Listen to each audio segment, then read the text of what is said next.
Bom dia, muito bom dia. Está no ar o Jornal do Boris. Jornal do Boris é um sobrevoo pelos principais acontecimentos do Brasil e do mundo a partir das primeiras páginas dos jornais. Chove na região metropolitana de São Paulo.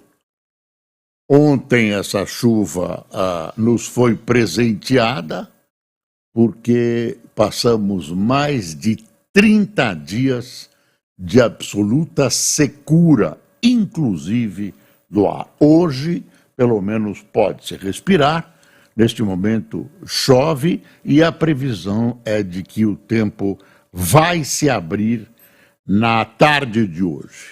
No Pantanal, houve uma chuva leve que, embora não tenha ajudado a apagar o fogo, auxiliou em impedir que ele se alastrasse. Mas a situação continua grave na região do Pantanal, com milhares e milhares de hectares sendo consumidos pelo fogo. Muita pena, infelizmente, isso está acontecendo e não adianta tentar pôr a culpa nos governos, como petistas fizeram com Bolsonaro, nos incêndios que aconteceram naquele tempo, e como a oposição tenta culpar Lula pelas dificuldades de enfrentar essa questão dos incêndios. É uma questão de secura, de tempo, enfim. O governo está fazendo o que pode. Dizem que poderia enfrentar de maneira mais eficiente o fogo, aí já escapa do entendimento da maioria das pessoas, porque é uma questão técnica. Olha, acaba de sair, a CNN está divulgando uma pesquisa Quest que eu vejo que está aqui, é isso, Fernando? Sobre a aprovação do governo Lula. Quest, aprovação de Lula sobe para 54% dos brasileiros e desaprovação cai para 43%. Você vê que as providências tomadas pelo presidente e pela sua assessoria, enfim, de marketing, de esforços, de falar mais, de divulgar mais, embora ainda não tenham sido satisfatórias, segundo o próprio Planalto, já estão revelando um aumento, um espaço de aumento na popularidade, na aprovação do presidente Lula. Vamos ver juntos. Economia brasileira piorou 35% para 36% da população, diz Quest. 66% dos brasileiros concordam com as críticas de Lula à política de juros do Banco Central. Entre evangélicos, a avaliação negativa cai para 39% e a positiva sobe para 26%. Então, a subida da popularidade e da aprovação do presidente Lula está, pelo menos nos setores que nós estamos vendo agora, tem uma unanimidade setor por setor. Está aqui, em maio, no último levantamento, o índice de aprovação era 50%, 47% desaprovavam e 2% não sabem ou não responderam. Deixa eu ver, o trabalho do presidente é aprovado por 54% dos brasileiros, segundo pesquisa Genial Quest, divulgada nesta quarta-feira, subindo 4 pontos percentuais em relação ao último levantamento. Estou subindo para a gente dar uma espiada maior. Foram ouvidas 2.000 pessoas presencialmente entre os dias 5 e 8 de julho. O público-alvo foi de eleitores com 16 anos ou mais. Olha aqui as linhas estatísticas da aprovação do trabalho do presidente. Olha, aprova, 54%, olha a subida, desaprova, a queda da desaprovação, e o não sabe ou não respondeu é mais ou menos a mesma linha, né? O mesmo percurso na linha. O levantamento mediu também a avaliação do governo. Segundo dados, 36% dos entrevistados avaliam positivamente a gestão do presidente Lula, enquanto 30% avaliam negativamente. Aqueles que consideram a gestão governamental regular representam 30% dos entrevistados. Essa é o que a CNN publicou e são, pelo menos, os dados mais importantes que aparecem nessa pesquisa Quest. Vamos para os jornais? Olha a Folha. Essa notícia aqui, essa notícia é importante, Lira acelera a reforma tributária da Câmara. Na Câmara.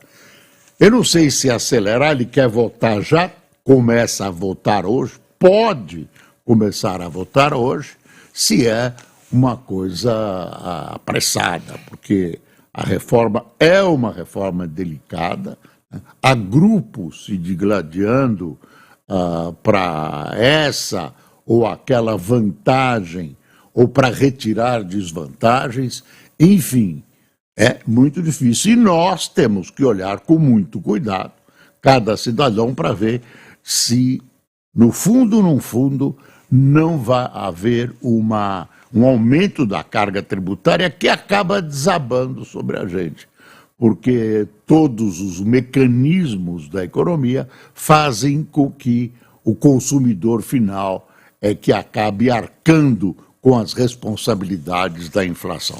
Por isso, os mais pobres são as grandes vítimas da inflação.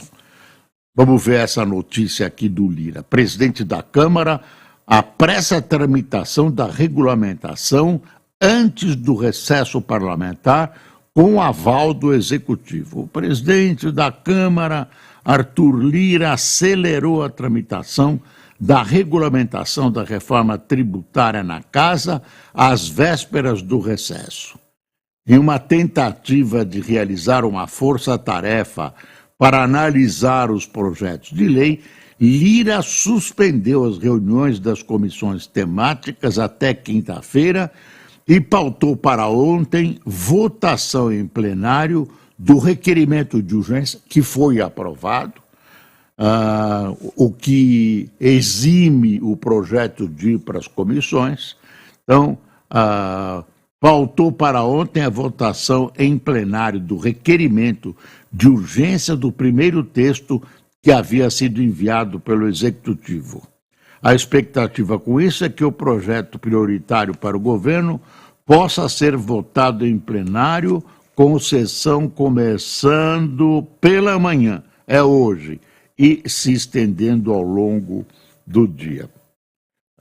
Vamos ver que tipo de trabalho nós vamos ter. Foi uma comissão muito pequena que montou, né, que está nos apresentando essa proposta.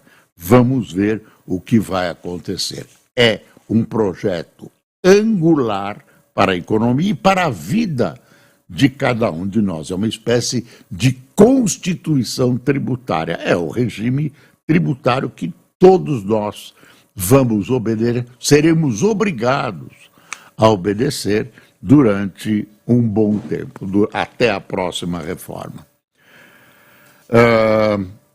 Coisa importantíssima, deputados aprovam a nova reforma do ensino médio. Bom, deram uma mudada na reforma, aparentemente para melhor.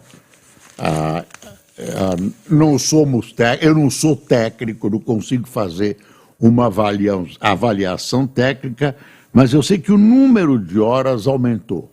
O número de horas das matérias obrigatórias aumentou.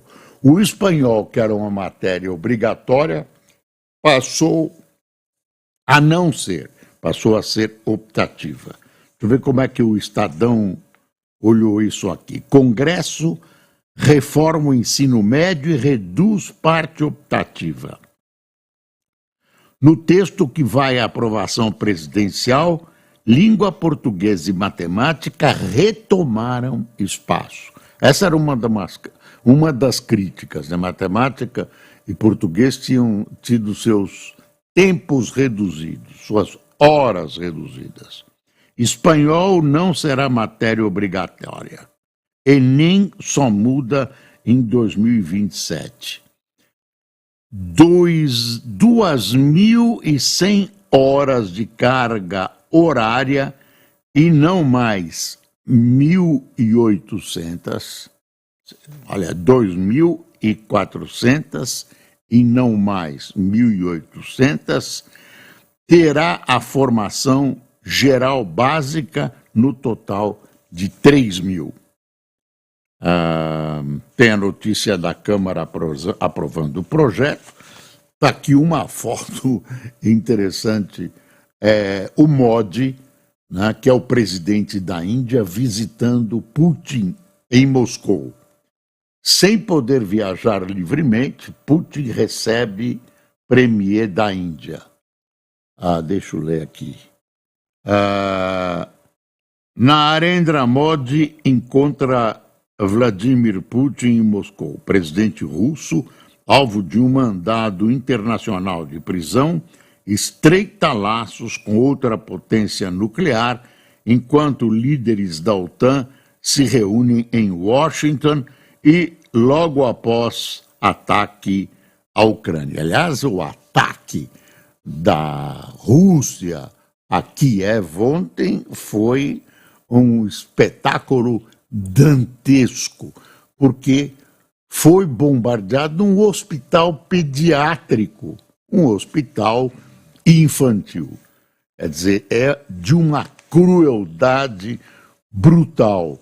Hoje, essas bombas, esses foguetes, esses drones têm precisão cirúrgica. Então, a não ser que tenha havido um erro, que é difícil, a vontade de bombardear aquele local foi importante para essa catástrofe, né? Bombardear um hospital infantil, isso é uma coisa infernal, só da cabeça de doentes mentais como esses militares russos e como essa figura danosa para a humanidade chamada Vladimir Putin. Tem outra coisa que o Estadão coloca em manchete, que é assim a sorte que os irmãos Batista têm na vida, especialmente nos negócios. Quer ver? Empresa favorecida por MP fez antes 17 visitas ao Ministério. Ajuda a âmbar dos irmãos Batista virá da conta de luz dos brasileiros. Quer dizer, fizeram um negócio que os favorece de tal maneira que os prejuízos federais dessa concessão aos irmãos Batista, que de eletricidade entendem menos que eu de bomba atômica, os prejuízos, né, o custo, vai para a nossa conta de luz. Muito bonito, presidente Lula. Antes da edição da medida provisória que beneficiou um negócio da âmbar, executivos da companhia da área de energia elétrica do grupo JF dos irmãos Joesley e Wesley Batista foram recebidos 17 vezes no Ministério das Minas e Energia, fora da agenda oficial. As reuniões ocorreram entre junho de 2023 e maio deste ano. Os executivos tiveram encontros com o ministro Alexandre Silveira e 3 assessores, entre eles o secretário executivo Arthur Cerqueira. 9 dias depois, o texto da MP ficou pronto. A medida provisória socorre o caixa da Amazonas Energia e cobra pagamento que a distribuidora deve fazer para termoelétricas compradas pela Âmbar da Eletrobras. Os recursos virão da conta de luz do consumidor brasileiro por até 15 anos. Você vai pagar 15 anos. 15 anos. A Amazonas tem uma dívida estimada com a Eletrobras de 10 bilhões de reais. Desculpe, gente, isso é uma vergonha. Os irmãos Batista, eu desconfio, se não mandam no Brasil tão perto disso, conseguem coisas extraordinárias. Dizem que eles têm sorte. E olha, é muita sorte, viu? Deixa eu ver o que tem mais aqui na primeira página do Estadão. Áudios detalham recompra de Rolex por advogado de Bolsonaro nos Estados Unidos. Inquérito também mostra que Mauro Cid vendeu itens avaliados em $10 mil recebidos por ajudante de ordens. Ele também ganhou presentes e ele também vendeu. Agora, ontem eu disse isso e vou repetir, eu acho que está se fechando um cerco sobre o presidente. Eu acho que tem a vontade, o que impulsiona esse centro é uma vontade política. Mas, não sei se por erro, se por falha, enfim, a defesa do presidente não coincide com as provas apresentadas até agora. E fica, então, uma dúvida mesmo na própria questão, estou excluindo a questão política, no próprio processo, nos fatos que levaram a isso. Tem áudios, olha, o Estadão coloca, áudios detalham recompra de Rolex. Itens de luxo não foram periciados. Inquérito revela detalhes de como o advogado atuou para tentar blindar Bolsonaro, indiciado pela PF, junto com 11 aliados por associação criminosa no desvio de joias. A defesa do ex-presidente afirma que inquérito ignora presente para Lula. Advogados dizem que representação sobre relógio de luxo que petista ganhou em seu primeiro mandato foi arquivada. Então, tem uma coisa aí, quer dizer, não exime o ex-presidente Bolsonaro das acusações, mas diz, uai, e o Lula que fez a mesma coisa. Os advogados do ex-presidente Jair Bolsonaro reclamam que a investigação sobre o caso das joias sauditas volta-se só e somente ao governo Bolsonaro, ignorando situações idênticas havidas em governos anteriores. Em nota oficial sobre o indiciamento do ex-chefe do Executivo, a defesa alega que existe situação absolutamente análoga com relação ao recebimento de presentes de autoridades estrangeiras a um episódio envolvendo o presidente Luiz Inácio Lula da Silva. A declaração é subscrita pelos advogados Paulo Amador da Cunha Bueno e Daniel Bertâmio Tesser, que representam Bolsonaro.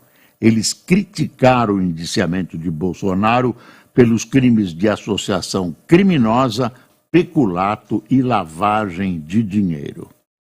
A menção de Lula pela defesa de Bolsonaro tem relação com a informação de que o atual presidente recebeu um relógio do ex-presidente da França, Jacques Chirac, durante seu primeiro mandato em 2005. Em maio, a área técnica do Tribunal de Contas da União se manifestou no sentido de que Lula poderia ficar com o relógio avaliado em R$60 mil, peça de ouro branco, 18 quilates e prata 750, ornados com uma coroa em pedra safira azul. Que belo relógio. Será que marca a hora também? Bom, vai andar por aí com esse relógio. Então, enfim, é um caso intrincado. Olha o tamanho da reportagem. Eu não vou poder. Estou colocando para você as coisas principais. Mas aí o presidente está começando a ficar enrolado. Não sei se é porque a defesa dele tem essas dificuldades e a investigação tromba, né, se choca com declarações do presidente Bolsonaro e de sua defesa. Os fatos, tem gravações, tem textos, etc, etc. Bom, vamos para o valor. Projeto de renegociação de dívidas com a União tem condições favoráveis aos estados. Aí tem uma novidade.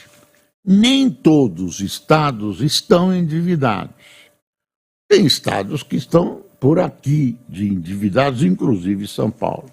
Aí os estados que não estão endividados dizem o seguinte: pô, nós fizemos a lição de casa, pagamos o que tínhamos de pagar dos empréstimos que a União nos forneceu. E agora nós não recebemos nada. Então existe uma ideia de resolver o problema dos estados com contrapartidas, com cessão ao governo federal de ações de empresas estatais. Tem todo um troca-troca nessa história, mas os estados que não têm dívidas, que fizeram a lição de casa, que se sacrificaram e pagaram, pedem e, nessa ideia, embutem uma também distribuição de verba, também um auxílio que eles aproveitariam para encaminhar a setores específicos, como educação e saúde. Quer dizer, parece justo, né? Os outros vão receber, por que eles não recebem? Os estados que, né, fizeram a lição de casa. Vamos ver o Globo? Aqui o Globo. Pacheco propõe que estados passem ativos à União para abater dívidas. Foi o que eu disse agora há pouco. O projeto prevê condições para reduzir a zero os juros dos débitos. Fazenda teme desincentivo a bons pagadores. Claro, você vai pagar, não paga porque lá na frente vai ter uma anistia, vai ter uma solução e tal.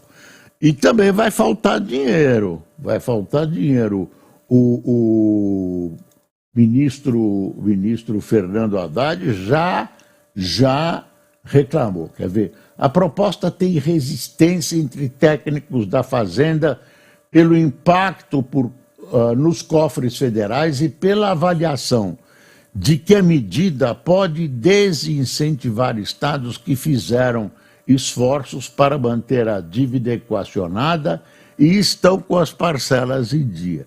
Tudo isso é pagamento de dívidas anteriores dos estados que foram pactuadas para serem pagas da maneira que aí está. Não tem nenhuma exploração. Os estados toparam e assinaram. E agora não conseguem pagar. Puderam, em época eleitoral, dar uma espiada aqui no Lula. Entreouvindo Lula, mais Maduro. Estive na Bolívia e defendi a Venezuela. De fato, ele falou que espera que a Venezuela normalize a sua situação para integrar o Mercosul. Ditadura não pode, Lula. Ditadura não pode. E aí vai ter eleição na Venezuela. O Maduro já impediu uma série de pessoas de se candidatarem.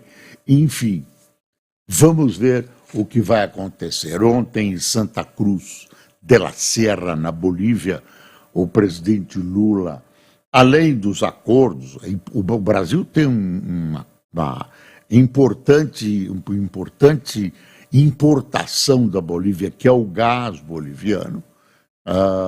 Então, além de tudo, eles conversaram sobre a questão de gás.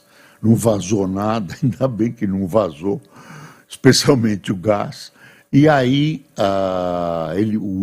o presidente Lula fez uma loa à democracia, teceu considerações positivas, condenou a tentativa de golpe de Estado, né?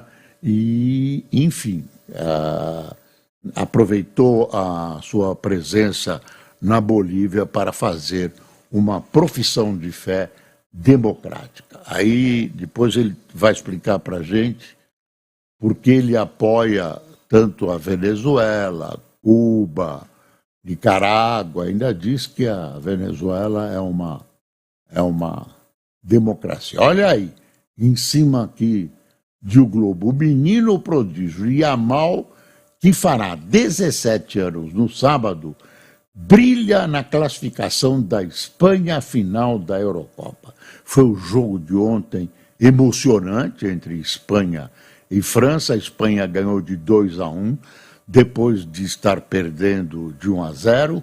Esse menino jogou um bolão e marcou um gol espetacular. Ele é nascido na Espanha, filho de pais, um marroquino e outro da Guiné Equatorial. Vai fazer 17 aninhos, dominou a bola, olha, sabe mais que muito brucutu que está lá jogando. Olha que coisa lamentável. Itens icônicos de cinema e TV viram cinzas. Isso é no Rio de Janeiro. Batmóvel da série de TV dos anos 1960, uniforme do Super-Homem, vassoura voadora de Harry Potter e a boneca Annabelle de Invocação do Mal foram alguns dos objetos destruídos por incêndio que irrompeu na madrugada de ontem na exposição da Warner Brothers, armada no estacionamento do shopping Nova América, em Del Castillo. Ninguém se feriu, mas isso tudo foi embora. Agora, tem uma notícia aqui, nós falamos de educação, veja só, secretário de Belford Roxo é preso suspeito de desviar verba de merenda. Filha da mãe. Ia falar outra coisa. Denis Macedo, titular da educação, é acusado de chefiar esquema que se apropriou de mais de 6 milhões de reais. Nas escolas, crianças reclamam da má qualidade da alimentação. Pior que isso, só bombardear o hospital infantil como fez o Putin. Deixa eu ver. Olha a Kamala, que pode ser substituta da candidatura democrata à presidência da República se o Biden desistir. Não está com jeito de desistir. Tá aqui, quer ver? Um Biden pressionado a se retirar, vice Kamala Harris mostra lealdade e evita se envolver enquanto democratas especulam sobre um companheiro de chapa para ela.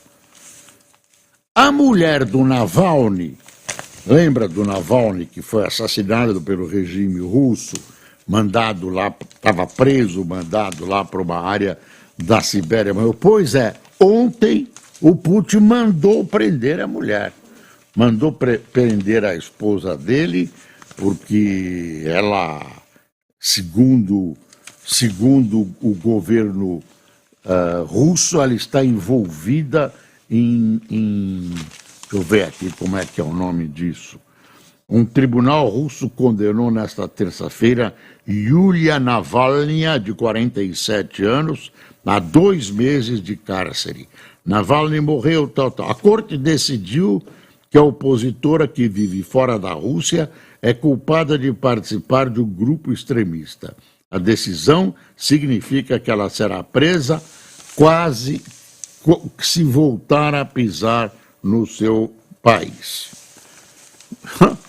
Ela que tome cuidado, porque eles mandam assassinar. Exemplos não faltam, tudo é coincidência. Tudo é coincidência. Olha, continua uma tentativa quase desesperada de um cessar-fogo no Oriente Médio. O premier Netanyahu está sendo acusado de não querer para sobreviver politicamente. Tem uma briga dentro do governo de Israel. O pessoal mais à direita está dizendo que não pode fazer cessar-fogo nem trégua, né? A população pressiona Netanyahu, especialmente pela liberação dos réus, e os Estados Unidos procuram impor, o Hamas aceitou, diz que aceitou o plano americano que Netanyahu recebeu com 3 pontinhos. Quem tomou café conosco esta manhã?